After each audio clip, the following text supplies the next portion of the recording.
Hello, hello, hello, hello. Ay, update lang natin ng ating. Nakikita nyo ba yan? Talong, o diba? Yung talong natin, meron ng bulaklak.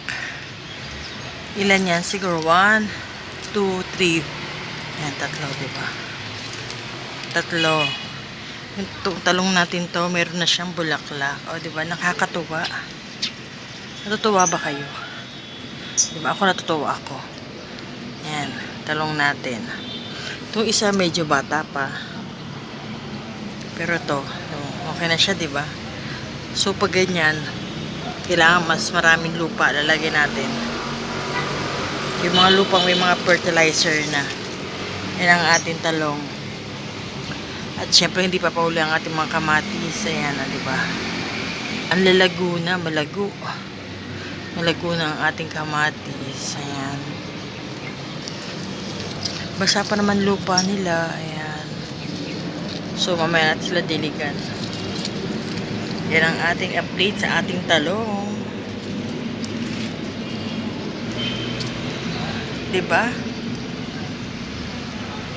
Akalain mo yun? Diba? Magkakabunga ang ating talong. For the first time. Oh, diba? First time yan. Na makabuhay tayo ng talong.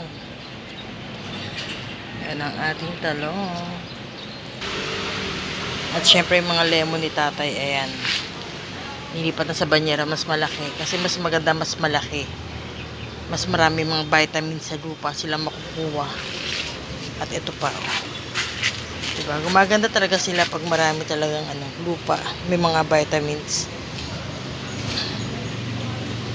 So syempre, ito yung nalanta, pero naman nabuhay na. Kinat na ni tatay yung mga sanga-sanga.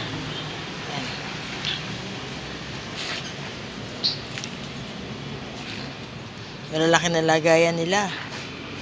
At syempre itong ating kalamansi. Ang kalamansi bao. Diba? Kalamansi natin. Laki na rin ang lagayan niya, diba? At syempre itong mga sili natin. Ito yung mga sili pamaksiw eh. Ito yung mga sili pamaksiw natin. Pero may bulaklak na rin siya. Ayan o. Ayan ang bulaklak niya. May mga bulaklak na siya. It means magkakabunga na, diba? Huwag lang magagalaw.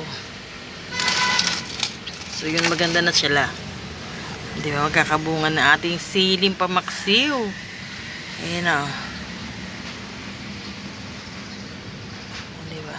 Siling pamaksiw. May siling pamaksiw na tayo. At syempre, may tumubo tayong luya. Ayan o. May luya. Akalain mo yun, may luya. May mga luya naman tayo dati, pero talagang hindi sila masyadong nagtutuloy. Pero to, diba, oh, nagtuloy na. Tanggalan natin ng mga hara. Oh, ayan.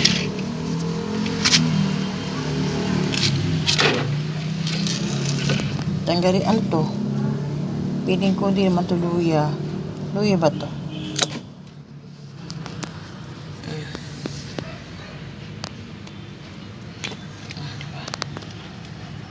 Luya. Ayan.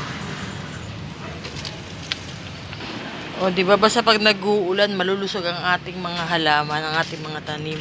O, yung tanglad natin. O, diba, ang ganda. Malulusog talaga sila pag nag-uulan. Naiwan pa ni tatay itong niya. Pag umuulan, lumulusog sila. Kasi hindi mo na paproblemahin yung mga nila. Tubig. At syempre mga halaman at pandekorasyon na yan, pinaghiwalay-hiwalay ko para mas makahinga sila. Ayan, nice. At tinanggal natin yung mga yung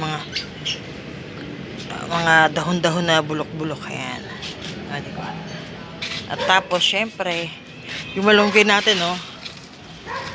Grabe, oh. Oh, nagkabunga, nagkadahon na naman ang ating malunggay. Labo, ayan. Siyempre, hindi pa bubuli ang ating mustasa. Ayan.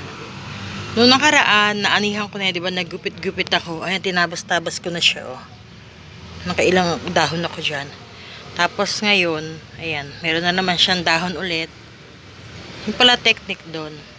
Charot, yun lang pala technique. Ayan, pag nagsigang ka ulit, sigang sa miso, yan. Okay, igisa mo yan. Igisa with kamatis, bawang, sibuyas, saka itlog. Yan. Sarap din yan, mustasa. Yan ang ating mustasa, diba? Hindi pa buhuli ang ating mustasa. At syempre, naglagay tayo ng panibagong talbos. Ayan. Ayan, may mga sibol na ulit, oh. Ayan. Nagtalbos tayo. Nagpatubo tayo ng talbos ng kamote. Diba? Dagdag gulay din sa atin yan pag nagsisigang or ilalaga mo lang siya. Laga, okra, talong. Ayan. Okra, hindi pa ako nakakabili ng buto ng okra. Pero bibili ako niyan. Ang meron pa lang akong buto, ang palaya. Tapos yung saluyot.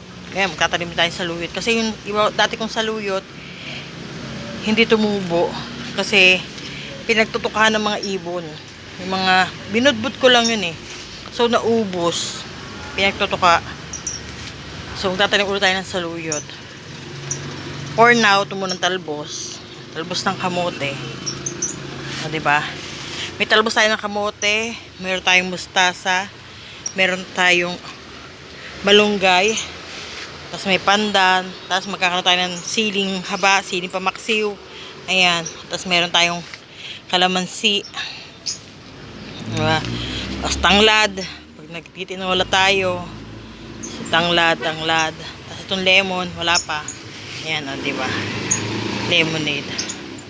Yan ang ating mga tanim. At syempre, yung ating talong. Yan. O, diba? Tapos, syempre, pag nabuhay to, pag nabuhay itong mga kamatis natin, at sana mabuhay sila. At magkabunga. Ayan. Pag nagkabunga yan, ayan. Solved na. Solved na ang ating mga sahog sa pang-ulam natin. O, diba? Kasi pag nagtinola ako, sinabawang isda, may malunggay ako dito. Diba? Tapos pag nagsaing ako, gusto kong mabang kanin, ayan. Kahit murang-murahin lang yung kanin natin, basta yan, masarap, mabango. Solved na yan. Siyempre, talbos natin. Yung luya, medyo matagal-tagal pa yung luya na yun. Matagal-tagal pa yung luya na yan. Lilipat din natin yan ng lagayan. Tagal-tagal pa yan. So, for now, hintayin natin silang tumubo. O, diba? Hintayin natin silang magpalago. At syempre, tutulungan natin sila sa paglalagay ng mga fertilizer, ng mga, yan, yung mga balat-balat na itlog. Syempre, yung mga pinagdumihan ng mga ibon natin, lalagay natin dyan. Syempre, pandagdag fertilizer yun. O, diba? Dagdag din yun. Kaya, ayan. Yan muna ang ating mga gulay.